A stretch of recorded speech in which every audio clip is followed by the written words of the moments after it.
Kawatsi. How's everybody? Good. In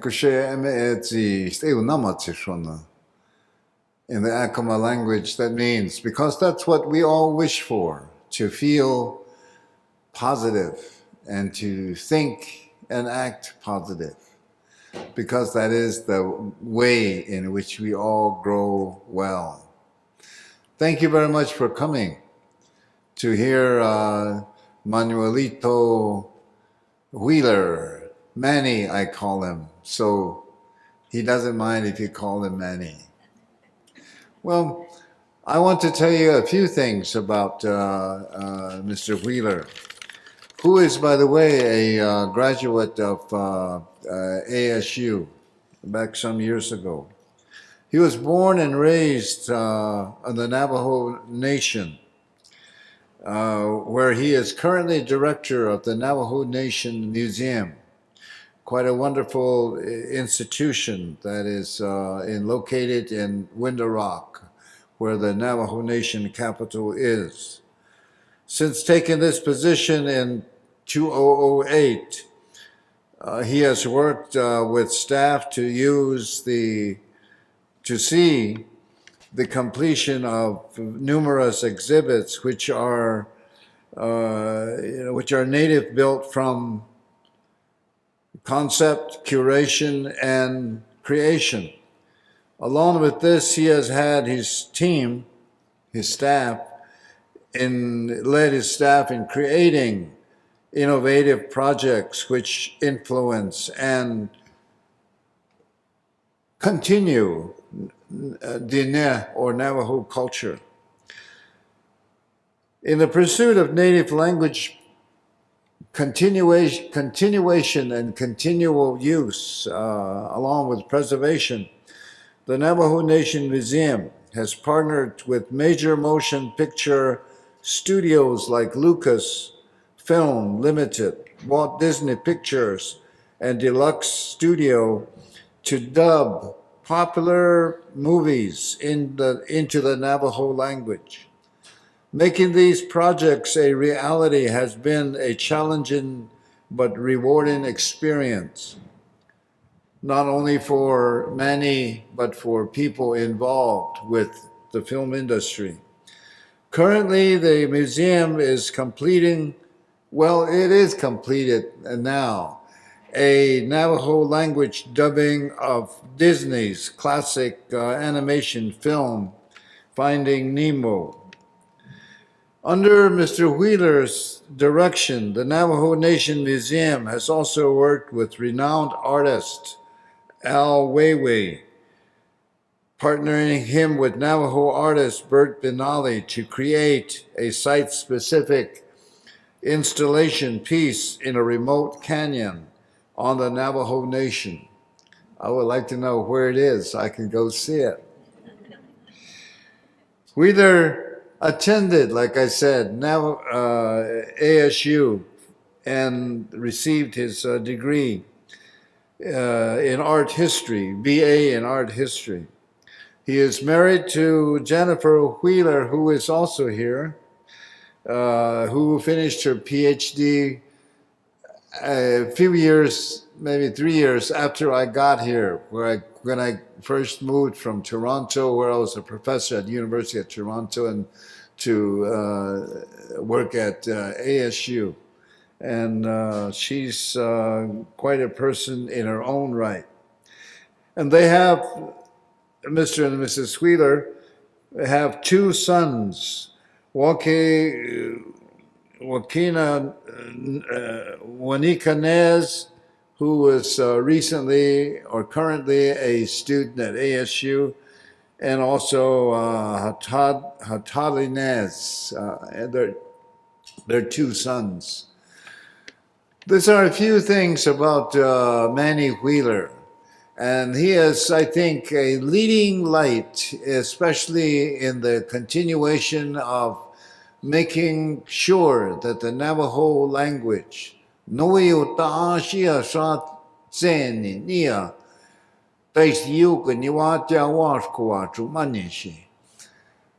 meaning that I'm saying it in the Acoma language. The Navajo language I haven't quite caught on yet.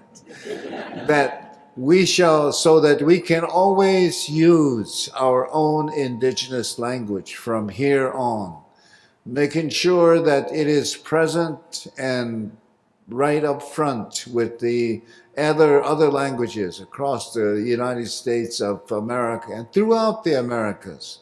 So with those few things, please let us welcome Manuelito Manny Wheeler.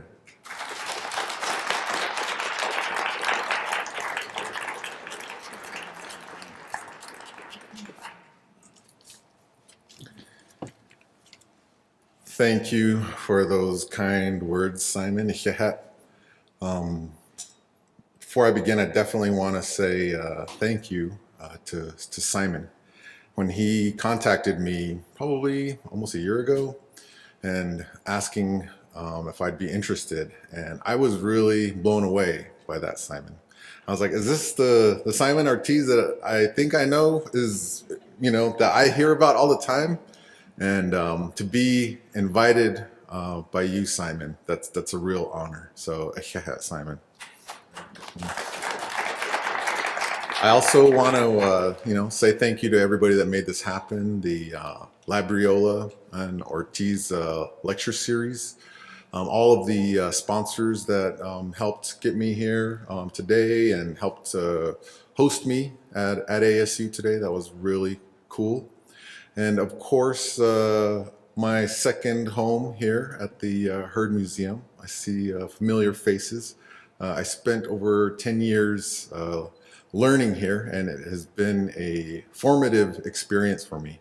So I really took a lot from what I learned here, and I took it to the Navajo Nation Museum.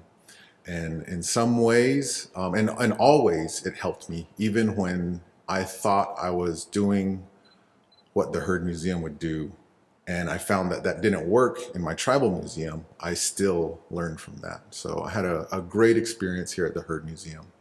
And so I want to say thank you to the Heard as well. So let me go ahead and introduce myself. Yat a Manuelito Wheeler Yinishiat Sidnajini and Shlon ya itwachini a Bashichin Tohidlini a Dashiche my Taitlij de Nasha. Navajo Nation Museum de Nashnish. So there's my Navajo teacher right there, my wife. So every time I'm like, she's teaching me how to conjugate. So, my name is Manuelito Wheeler, and I just introduced myself with my clan. So those of you that are Navajo, we have some relation, or about where I come from. And I'm from Coyote Canyon. We always say we're from where our mothers are from, so we're a matriarchal society. But I grew up in Window Rock primarily. So that is Window Rock. And I just want to kind of talk a little bit about who I am and how I came to be. So I'm way in the back behind the guy with the long hair. And I think what we're doing here, and I see Wayne here, and I don't know if he'll agree with me, but I think we might be building the first skate ramp Window Rock has ever seen. So we were, this is kind of my background and who I am. I'm definitely, I come from the res, and that has formed me as well. So I think there's a lot of us that are coming up, being professionals, having reservation experiences that have really given us power. And I'll talk a little bit more about that later. And somehow I went from that to creating an awesome family. That's probably more so on those are probably 99% my wife's genes right there. So that's my wife, Jennifer, Dr. Jennifer Wheeler, our youngest. Simon, you did awesome pronouncing their name. I was like, oh man, those are tongue twisters. But Hataaliinez is our youngest, and on the side is Waunekanez. And that's our cat Tinsy that's terrified of me, obviously. So This is us at the Herd Museum a long time ago, and that's me throwing the Herd Museum gang sign. So that's the H and the M. So the guild, I think you guys need to learn that gang sign to. But that's the Herd again. It formed me. I started out as a carpenter's assistant here at the Herd. I'm always proud to talk about that. I would say, and when you see Phil tomorrow, I learned a tremendous amount about management, about what I do now from a carpenter. So I started out as a carpenter, became the exhibit prep, and then eventually became creative director. And these are some colleagues here at the Herd Museum long ago. So then it's okay, Simon. You get the excuse. You can do whatever you want, Simon. So then I worked here for a long time, and over 10 years. And then the opportunity came for the Navajo Nation Museum director. It opened up. And I applied, and I got it, So at that time, the director was Frank Goodyear here, and he gave me a long talking to, if that's really what I wanted to do. And I had to think long and hard because, I was moving our family from here back to the res. So for two main reasons. Number one, I wanted to do something, it was an opportunity for me to grow professionally. Number two, it was for our boys. We wanted our sons to have a reservation upbringing. So then I moved to the Window, and this is the Navajo Nation Museum, and this is one of our employees here. So at the Navajo Nation Museum, there's only 8 employees, including myself. And it's the second oldest tribal museum. It was opened in 1961, and it moved to 3 different locations finally, where it's at now. And the building that it's in now was, it was led by 2 individuals, Peterson Zaw and Bob Russell, who was one of my nollies on my side. So it's really interesting how things come full circle. So, the reason I'm talking about this is because of everything, all these projects that have occurred have been done by a tribal museum, by 100% Native staff. So to talk about Navajo identity through global projects. So what exactly does that mean? I didn't know what it meant, until all I was doing was I'm just being a museum director. And then all of a sudden, after my tenure at the museum, at Navajo Nation Museum, I'm like, oh, I have all these projects lined up, and they're pretty cool projects. So I think part of it is focusing on our own Indian communities is the real power of tribal museums.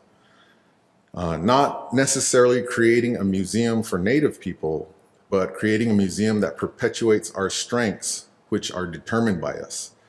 And I think that's the key. That's one of the things that sets us apart, is we are really in the driver's seat from start to finish. And once you realize that, that can really be a powerful feeling to use, because a lot of times, there's a lot of second guessing that happens on an administrative level, no matter where you're at.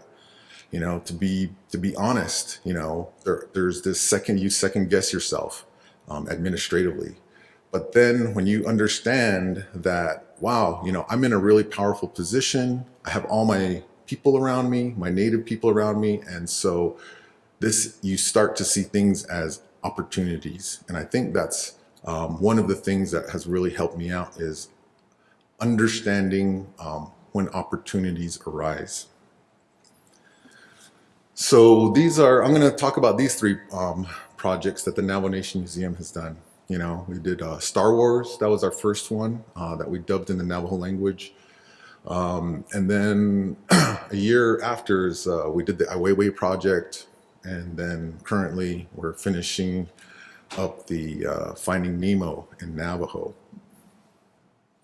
So when we talk about what has, how did this happen? How did, all these gigantic entities end up working with the Navajo Nation. And to go back to it is like, okay, when I had that self-realization of we got to utilize our strength as Indian people, our strengths in our culture and our identity, then things started to happen. And so when I talk about strengths, I'm not talking about this, this is funny, and this is not where we gather our strength from. We gather our strength from this, from our leaders, our historical leaders, from our ceremonies, from our matriarchs, from being super res, and from just the power of our people. So that's when you start to understand that as an Indian leader, you can really utilize that for inspiration and courage. So, what that means is to have a cultural understanding of self. And that's different. I was thinking, well, the things we're doing, it's giving us cultural pride. And, cultural pride is great and it's good to have, but it's more meaningful to have a cultural understanding of yourself. And when you understand that these are what I was talking about, those strengths are things that you can be inspired by, then you start to have a cultural understanding of yourself. And then, the projects that we're doing, they're creating environments. And yeah, there's physical environments. There's a physical environment when you go into an exhibit, and that's a structured way to get ideas across, to learn, to teach. But more importantly, those projects that we're doing, we're creating psychological environments. And by that, I mean, we're creating, has anybody here gone to see Finding Nemo? Did you go see it here at Arizona Mills? Did they cheer at the end? Yeah, so that's been happening at almost all of them. Like at the end of the movie, people are cheering. So we're creating these psychological environments that are very, very powerful. And I'll talk a little bit more about that later. But because of that, it's creating these environments where we're bonding and we're becoming stronger as Indian people, and we start to have that sense of a future. So, the things we're doing obviously are preserving culture.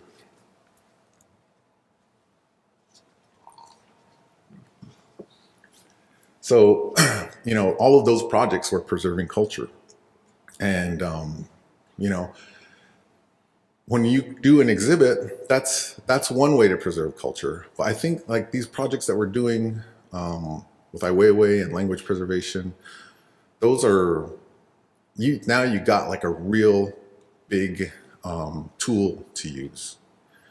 And so that's I think a little bit of a difference in tribal museums than non-tribal museums, is that we're actually trying to work on preserving our own heritage.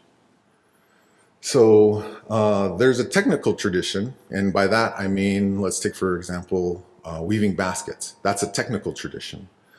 And a lot of times people start to get focused on preserving the technical tradition, or making me feel bad that tradition is disappearing. But I think, well, what about making the new tradition? New traditions, we're actually making them now. Things that are happening on the Navajo Nation, or even here in Phoenix, by Indian people, we don't realize it, but we're actually making the new tradition.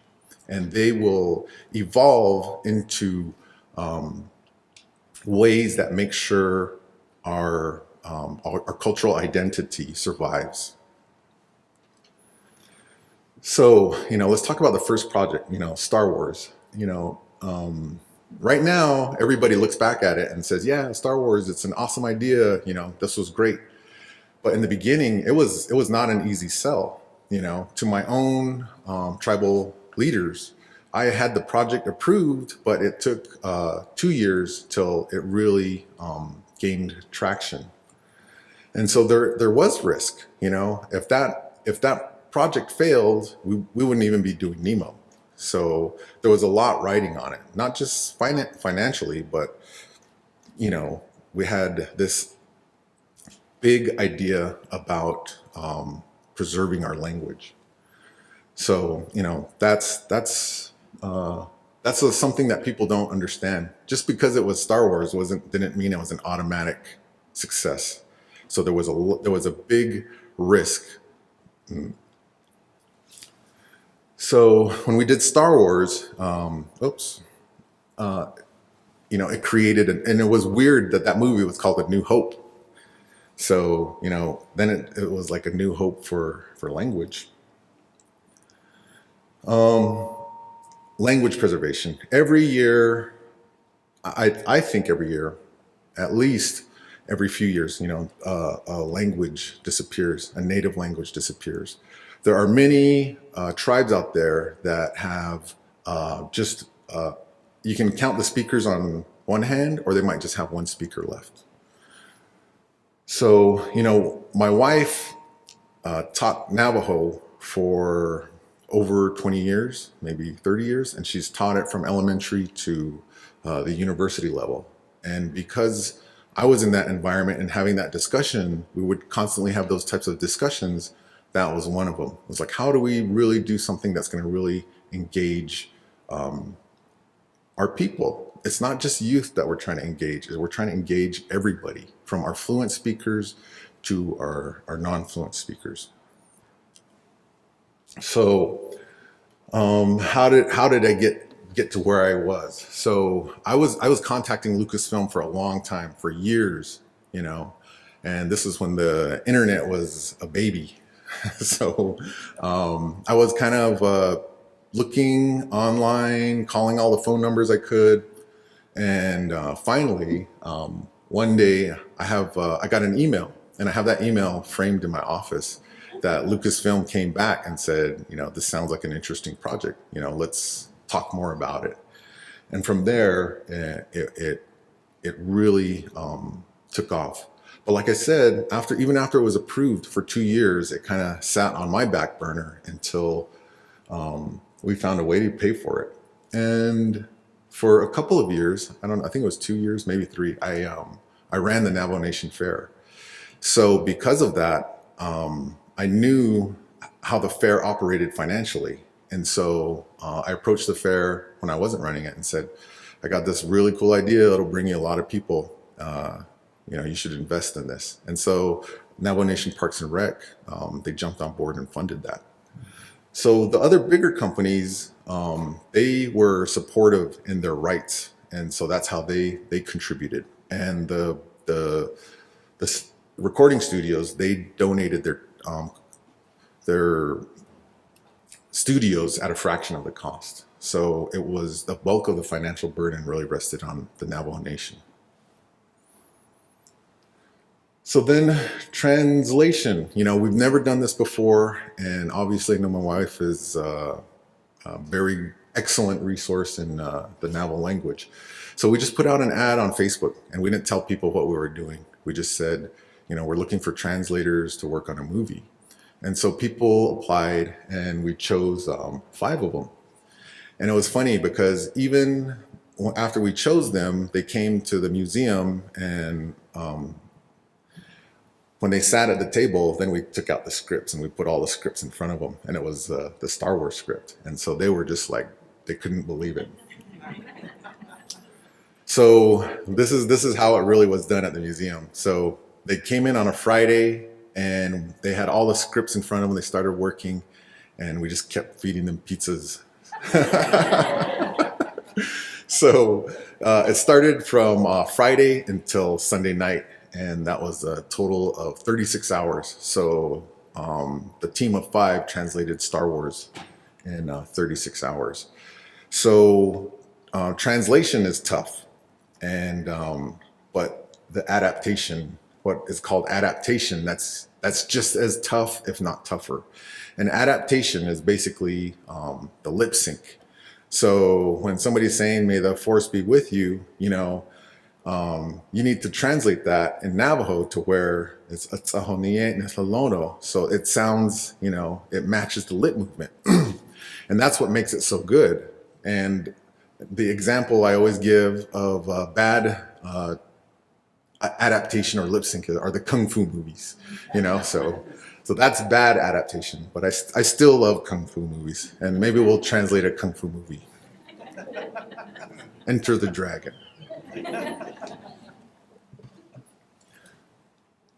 Okay, so then we had the auditions at the museum, and during that time, the museum staff handled all of it. They handled all aspects of it. And that was something, again, I really pushed for. It's like, okay, we asked to do this big project. It's going to happen. Okay, guys, it's us. We're the ones that are going to do it. And we had zero experience, none, absolutely none, dubbing a movie, doing auditions, or any of that.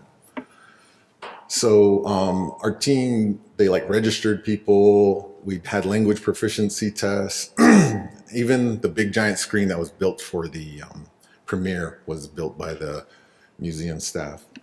And we had the auditions over 2 days. There were over 160 tryouts. And out of that, more than half of the 160 were women that were trying out for the one role of Princess Leia.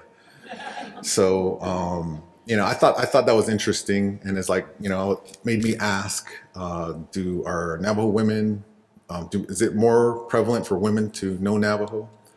And then maybe it's because of our matriarchal society. I don't know. It's just questions, interesting points. So this is during the auditions. Guys came dressed up as characters. We didn't even know that. We didn't ask them to do that. People were coming dressed as characters auditioning. News was there. And the line was just continuously going out the door.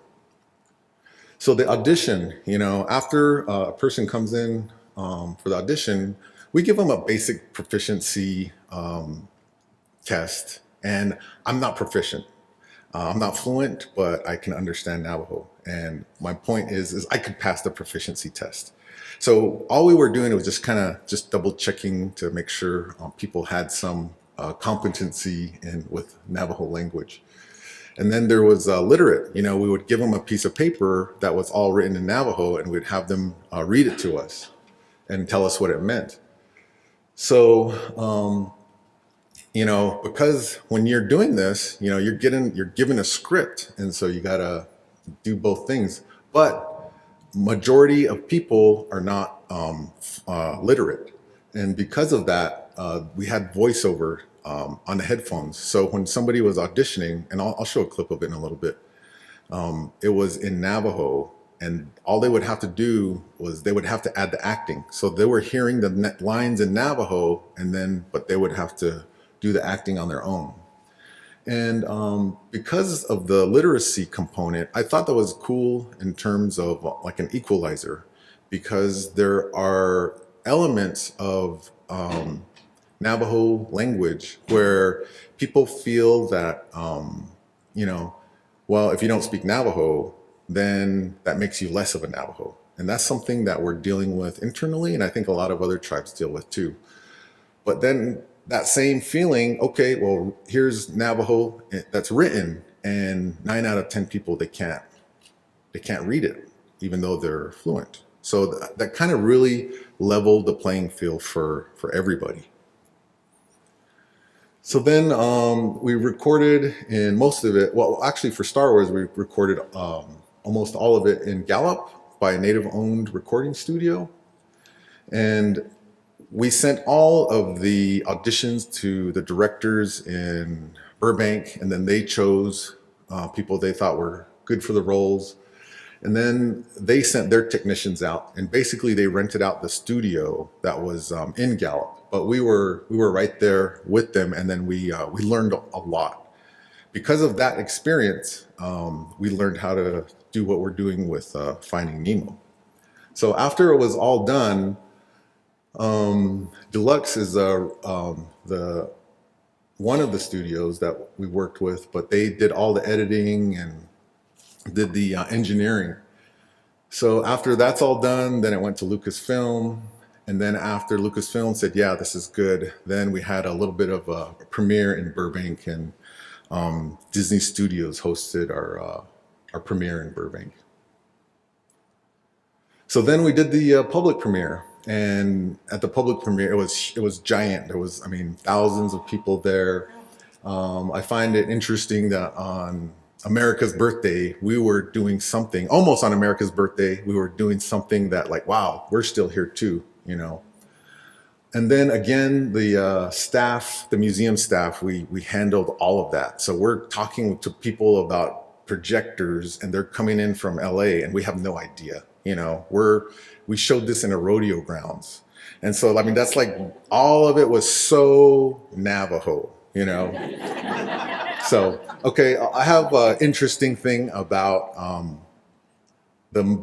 I think the biggest Star Wars fan is a Navajo. The most hardcore Star Wars fan is a Navajo, because that billboard right there, it's vinyl and it's stretched over. And then one day we're coming to work and it was gone, you know, and I'm like, oh, okay, they must have, you know, maybe a wind blew down or they had to change something on it. I don't know. And then people started coming to work and they're telling me like, hey, the billboard's gone. And so I called the guys that put the billboard up, like, hey, did you guys take that down? We're like, no. And so I send my guys over there, and they go over and like somebody totally cut it down. And you can see their tracks, and like it's being drugged to a vehicle and it disappears. So that is hanging on the biggest Star Wars fans sheep corral or something. I don't know. So, but we, Parks and Rec made another one. And when that was there, people were constantly stopping there, taking their pictures by it, and or taking pictures of it like this guy. So we built our own screen. This is Navajo Nation Museum staff building our screen. So we consulted with a professional AV company, and we're like, we need a screen, we need a screen. We're gonna have this big, giant premiere. And so they're like, okay, we're working on something, and we'll get back to you. So in the meantime, I'm talking with museum staff, and then we're talking about, let's build it and let's put it on the side of a truck, because it had to be mobile. It was in the rodeo arena. And so we had our guys design it and build it, and it's like a big old transformer. It all like folds down and it folds out. So I don't know if any of you guys went to the premiere. And then like we're in the middle of building this, and then the AV company calls us back. And this is so funny. They're like, hey, we finally got something figured out. We're gonna build a screen on the side of a truck. And then they told us, and then that wasn't even it. And it's gonna cost you, it'll only cost $50,000. And then, you know what? Since you guys you're doing this great project, after we're done, you can keep the screen. So in the meantime, we were already building it and built it at way less than $50,000. So after the premiere, the DVD came out. There was never supposed to be a DVD. So it was just received in such a huge way that they allowed a DVD to happen.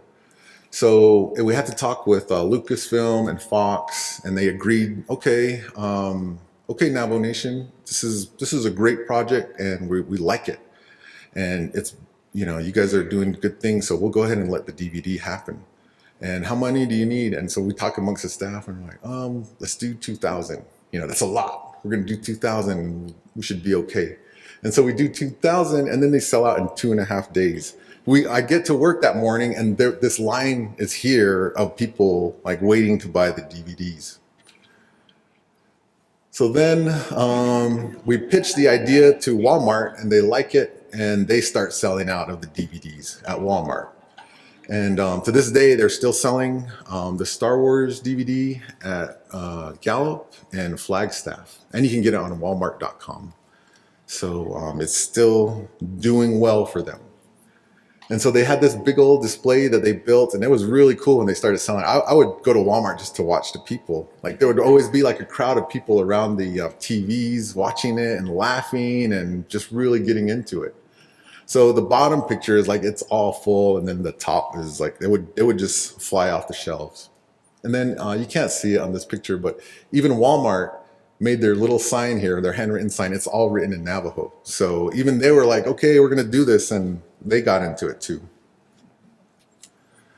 So the results of why we're doing what we're doing, these global projects. it forces us to rethink who we are. Even us, it forces us to, we think we're this, but we just kind of blow that mold up.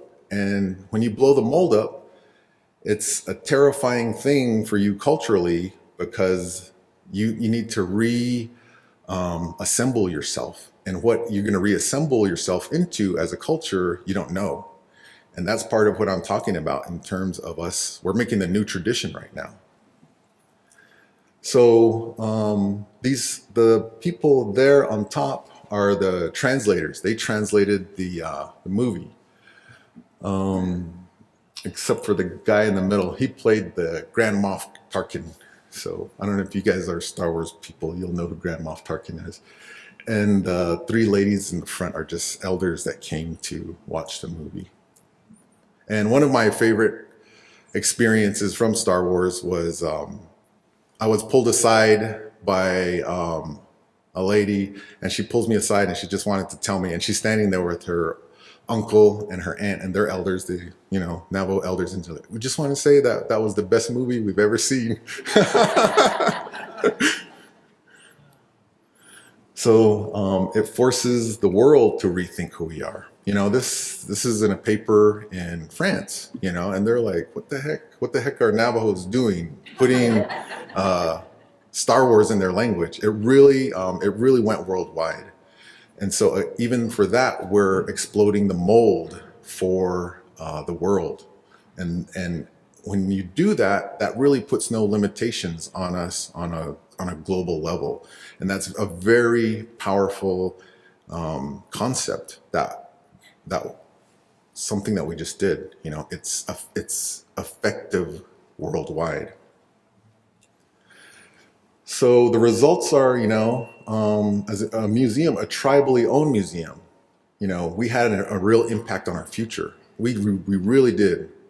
We really had an impact on how each of us here as Navajo people, it's going to affect our future in some way or another.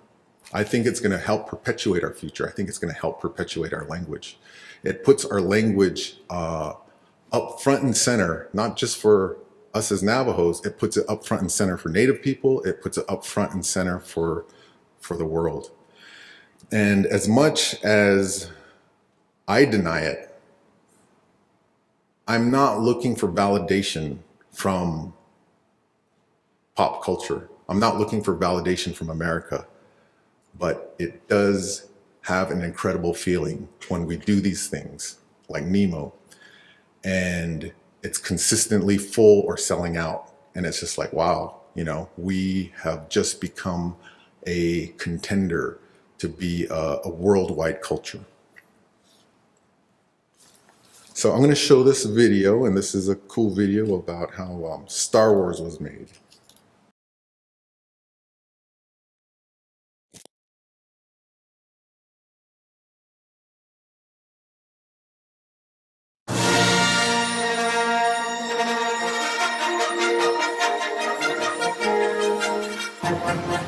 Everyone knows the movie Star Wars, and the whole world has seen it in their language. So because people are so familiar with this movie, we wanted to make sure that the Navajo version, even though it was the first time dubbing into their language, that it was done the best it could be. And that really took a whole team effort.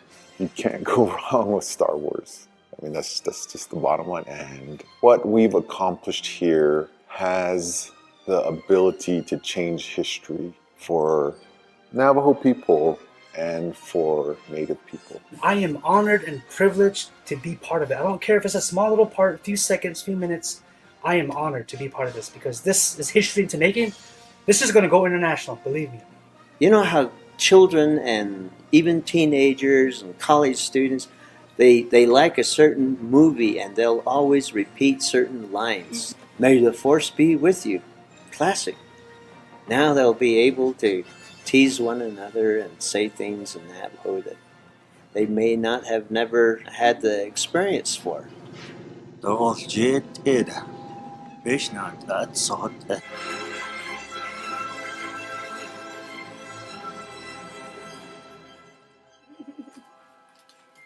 Wonderful. Okay, let's go to 130. Here's the English. Oh, he says it's nothing, sir. Merely a malfunction. Old data. Pay it no mind. Here's a guide track. Well,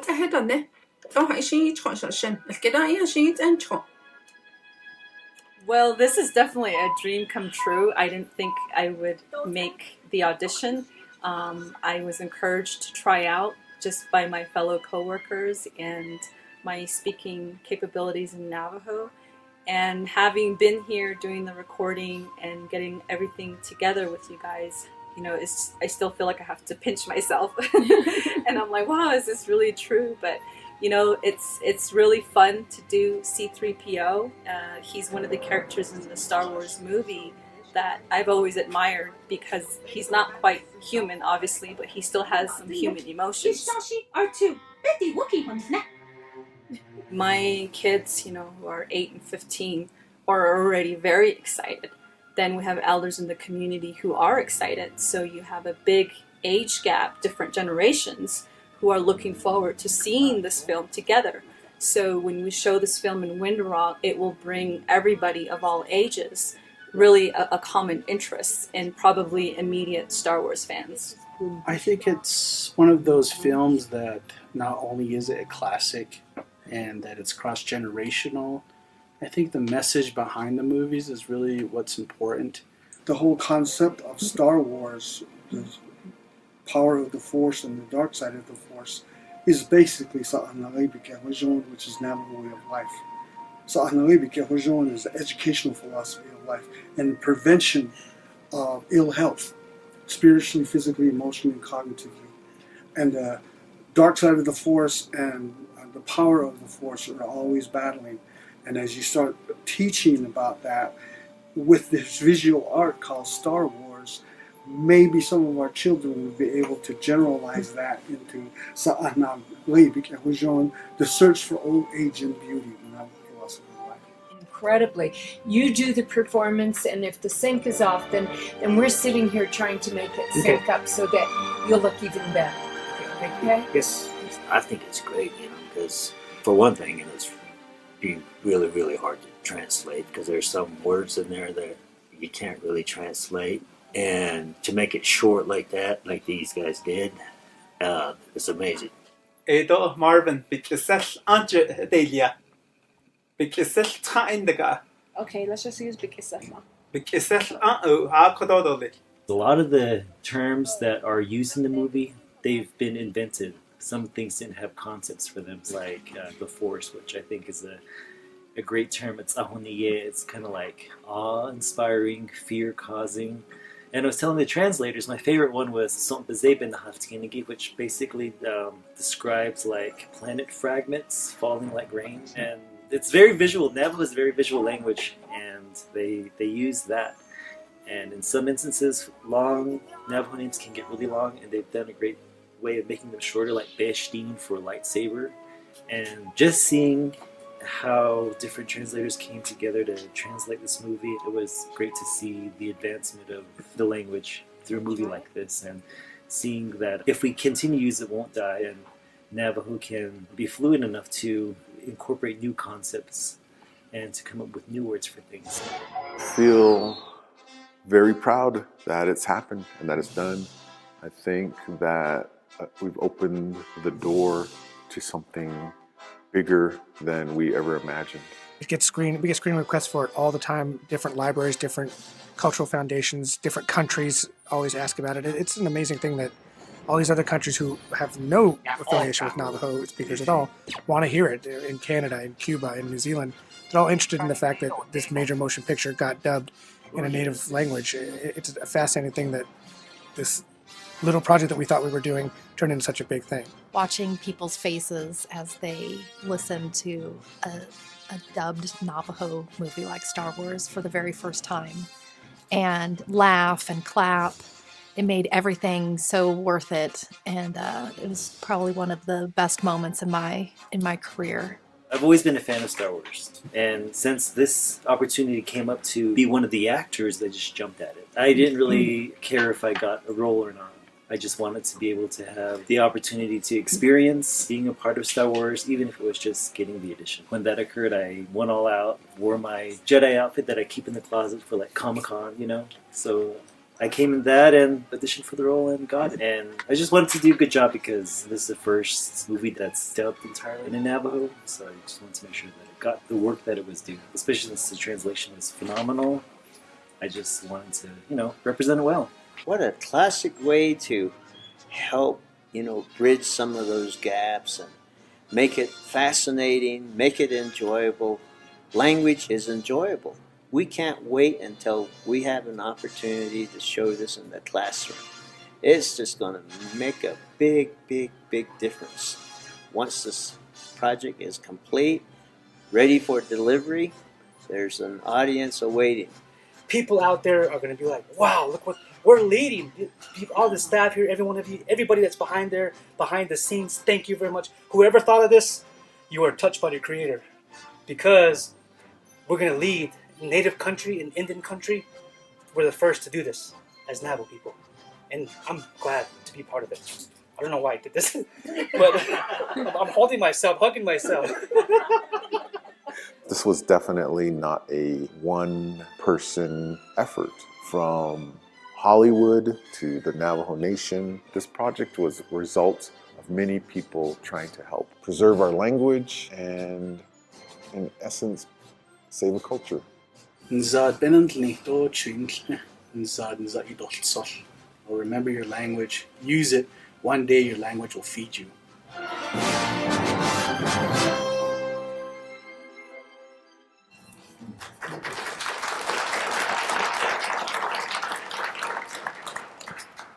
So continuing the idea of global projects and how they're affecting our identity and our presence in the world. The next project is it was called Pull of the Moon. That's the name of the project, and it was a project that we helped organize with Ai Weiwei and Bert Benally. So it was something that, you know, for me, it was important to raise the awareness of the great work that Native artists already do and put them on, give them a stage that an artist like Ai Weiwei has. Ai Weiwei's, you know, the premier contemporary artist that it can be slightly debated, but he's definitely one of the most recognized contemporary artists in the world. So when we met with him and told him what we were trying to do, he was obviously very interested, and it wasn't a matter of convincing him. He was on board immediately. So this project was a collaboration with New Mexico Arts, our Navajo Nation Museum, and a group called Time. And we all got together and helped fundraise and helped organize this event. So the artist Bert Benally, that's his work on the upper left corner. It was an installation piece.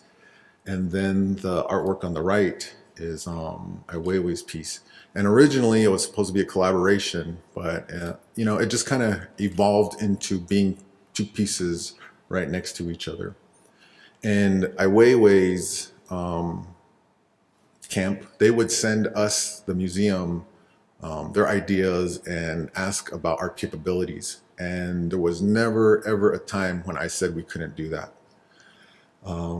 So Ai Weiwei's camp is dealing with the Navajo Nation Museum, and we're like, okay, yeah, we can do that. Yeah, we can do that. Yeah, we can do that. So again, this is elevating Navajo staff to the level of, you know, I think the Hirshhorn in DC was one of the latest to have a gigantic Ai Weiwei exhibit. So people that installed and worked with Ai Weiwei's work, like at the Hirshhorn, it's like that just again makes us equal, like, yeah, we can do that too. And so the upper right is Navajo Nation Museum staff working on the Ai Weiwei piece. And this part in the middle was us doing a test run inside of our museum. And then this piece on the left is a cornstalk. It's made out of metal, and I'll show you the video in a little bit, but it was inside this big vessel that was set on fire. So it was really cool piece. So the artists are Bert Benally and Ai Weiwei. I'm going to have 4 little campfires here with designs going in a circle. Designs will be taken from silversmithing. And we have some PVC pipe here, one being red and one being blue to represent the rainbows, which are good symbols in Navajo culture, that I'm going to lay from the center out to those fires. And there'll be 4 quadrants, and each quadrant will have a design. 2 of them will be rug designs, so it'll be one here to the east, one behind here to the west. On the south side will be a mountain with the bear, which is a protector of the Sitnagini clan. And then on the north is reverence to Mother Earth, and that'll be the forest and the trees. And we're going to soak some rope in flammable material, so you'll see a lit design and it'll get to the corners. Then the campfires will start up. And hopefully by that time the pot will start to implode and you'll see the corn sculpture on the inside. I've been working on some songs as well that I made loops and samples from old records and Native American recordings that I had. So we'll have somebody hidden in the brush back there to play the music, so it'll kind of accompany the burn process. But that's the general plan.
There's cool things happening on the Navajo Nation. You don't have to go to New York or Chicago or Milan or Hong Kong to see cool things.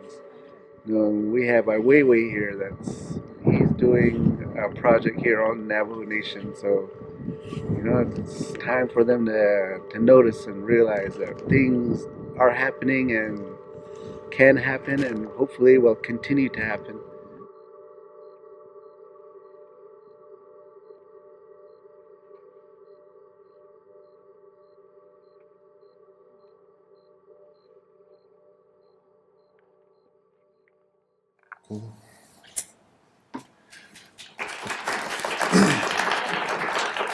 Where's Tata? Tell your dad people clapped. Her daughter's back there. She helped make that too. She got a really cool tan. So, and then our next project, you may have heard about it. So this has been really taking off for us lately. It's a much different feel than Star Wars. So I don't know if who's seen it here. But it's really moving. It's touching. It's funny. It's a very well-rounded family movie. So this is the first run at the logo, and when we were doing it, so there's an interesting story behind this, but I will save that for later. But it's pretty cool to get an email pop up and it's like from Disney. It's like, do you approve this or not? What do you think about this idea or that idea? And most of them are fun to get. Some of them are tough because it's like requires a lot of work.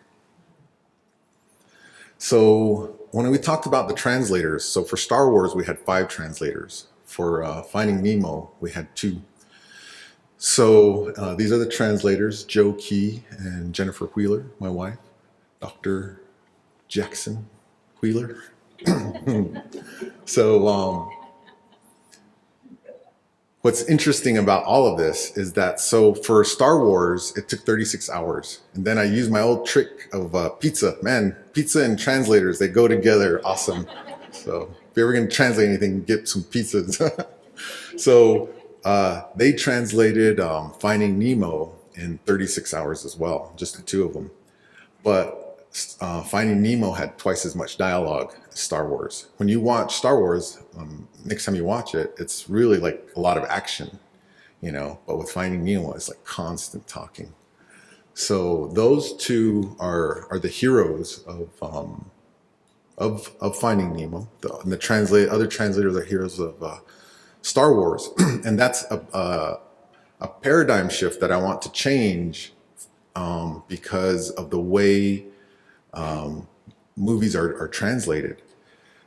And by that, I mean, we really need to put more emphasis and importance on the translators and the things that they do.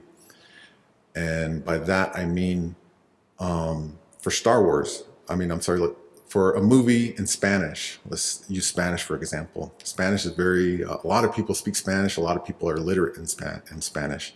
But for Navajo, it's the opposite. There's not a lot of people who are literate. And so to me, that value increases.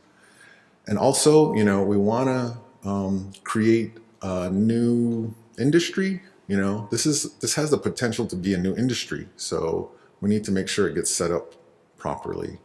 And I'm no economist, but those are things that I'm trying to think of before we head into this. So we just finished Finding Nemo. Here's this is the cast and crew premiere. And the way we did it last time with Star Wars was they invited us to California. And that was obviously a special treat to go over there. But with Disney was a whole different company, and they were very supportive. They basically financed this whole project. They were helpful with everything. They were always insistent on everything being in Navajo. So when the DVD comes out, even the whole box that's coming out, it's all in Navajo. So instead of us going out to California, They came and met us more than halfway. So the cast and crew was in premiere was in Albuquerque, and it was a ton of people. Everybody had a great time. Here's Joe, and so here's another cool, fun thing. I think most of you know already, but that's the lead singer for Fall Out Boy, and he sang the end song in Navajo. So again, this whole movie is about examples of how Navajo is available to everybody, and it's a matter of a lot of things. For me, and I think a lot of people like me, and this is something I learned about myself personally and about these movies, is that I go around talking about I'm not fluent, and I don't know Navajo, but like watching these movies, it's like I understand them. I can totally understand everything that's going on, and so I think that's just a mental block that I give myself, and that probably others like myself. It's like we do it to ourselves.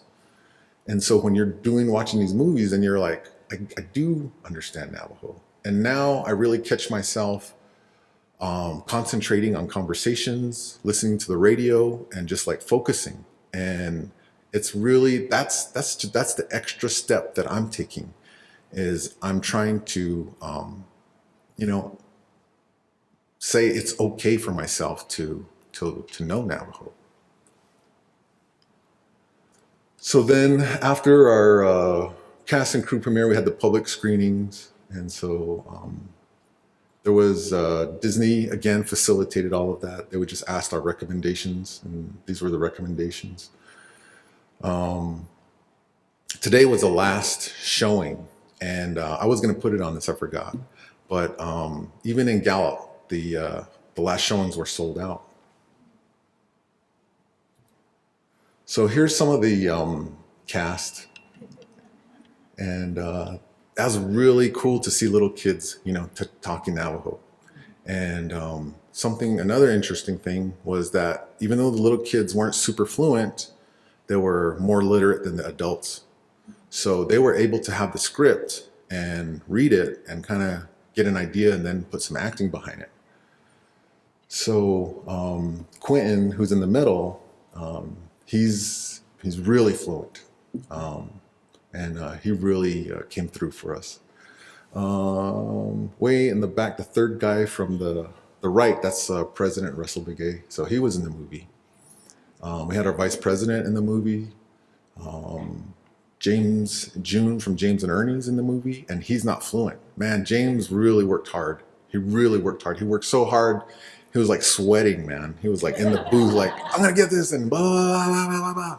And they're like, no, and my wife's one of the directors. No, that wasn't quite it.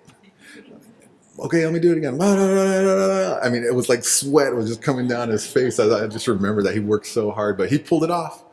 He pulled it off. Like nobody that knows these backstories would never know. They're just watching a movie and they're like, well, those guys did an awesome job. Okay, so, we started seeing this in the movies. We started seeing elders in the movies. And for me, that's one of my favorite things to do, is watch elders. And I think it really goes back to our grandparents aren't around. My grandparents aren't around. Jennifer's grandparents aren't around. And it just means so much to us to like, man, if only they were here.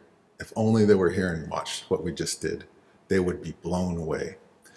So it really, touches me to see them and see them react like that. And I mean, it does it for everybody. I like kids watching it and adults and just watching the crowd get into it. So, Nemo was a different experience than Star Wars, but they were both great experiences, but this was a different one.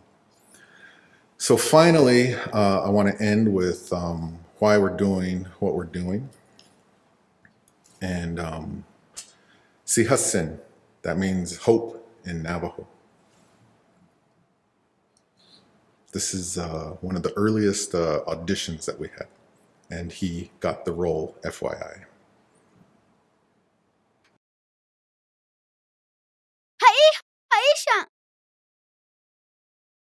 Shasha? Ani? Slot has K. Edo Ada. That Marlin? Shasha slot has K is Hoga.